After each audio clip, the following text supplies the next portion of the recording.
നമസ്കാരം. ലോക്സഭാ തെരഞ്ഞെടുപ്പിന് ശേഷം അംഗബലത്തിൽ വർധനമുണ്ടായെങ്കിലും അധികാരത്തിലെത്താൻ കഴിയാത്ത കോൺഗ്രസ് പാർലമെന്റിനകത്തും പുറത്തുമായി പലതരത്തിലും പ്രതിഷേധങ്ങളും നുണപ്രചരണങ്ങളും ഒക്കെ നടത്തിയിരുന്നു. ആ നുണപ്രചരണങ്ങളിൽ ഒന്നായിരുന്നു അഗ്നിപഥുമായി ബന്ധപ്പെട്ട പല കാര്യങ്ങളും.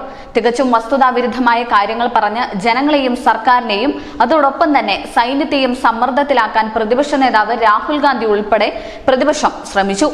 അതിനു മറുപടിയുമായി സൈന്യം തന്നെ മുന്നോട്ട് വന്നതൊക്കെ നമ്മൾ കണ്ടതാണ്. എങ്കിൽ പോലും ആ സമയത്തൊക്കെയും മൗനമായിരുന്നു മോദി. കാർഗിൽ യുദ്ധത്തിന്റെ വിജയ ദിവസം ആഘോഷിക്കുന്ന ഈ ദിവസം പ്രതിപക്ഷത്തിന് അതിനുള്ള മറുപടിയുമായി രംഗത്ത് വന്നിരിക്കുകയാണ് മോദി. സൈന്യമെന്നാൽ രാഷ്ട്രീയക്കാരെ സല്യൂട്ട് ചെയ്യാനും പരേഡുകൾ ചെയ്യാനും മാത്രമുള്ളതാണെന്ന് പ്രതിപക്ഷം വിചാരിക്കുമ്പോൾ മോദി സർക്കാരിനെ സംബന്ധിച്ച് സൈന്യമെന്നാൽ 140 കോടി ജനങ്ങളുടെ വിശ്വാസമാണ്. സൈന്യമെന്നാൽ 140 കോടി ജനങ്ങളുടെ സമാധാനത്തിന്റെ ഉറപ്പാണ്. സൈന്യമെന്നാൽ രാജ്യത്തിന്റെ കാവൽക്കാരാണ് എന്ന് വ്യക്തമാക്കിയിരിക്കുകയാണ് മോദി. ചിലർ തങ്ങളുടെ സ്വകാര്യ താല്പര്യങ്ങൾക്കായി സൈന്യത്തിന്റെ പുതിയ പരിഷ്കാരത്തിൽ നുണരാഷ്ട്രീയം കളിക്കുകയാണ്. തേജസ് യുദ്ധവിമാനം തകർക്കാനുള്ള തയ്യാറെടുപ്പുകൾ നടത്തിയവർ തന്നെയാണ് വ്യോമസേനയ്ക്ക് ഒരിക്കലും ആധുനിക യുദ്ധവിമാനങ്ങൾ ലഭിക്കരുതെന്ന് ആഗ്രഹിച്ചത്. പ്രതിപക്ഷത്തിന്റെ യുക്തിക്കും ബുദ്ധിക്കും എന്ത് സംഭവിച്ചുവെന്ന് മോദി ചോദിച്ചു.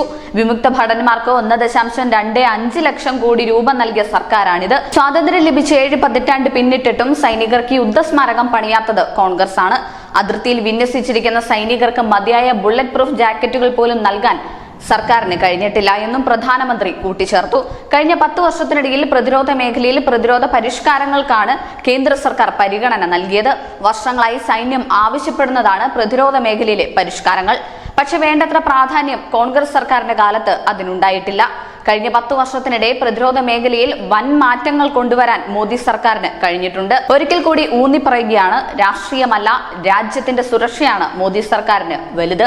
News desk, news India Malayalam.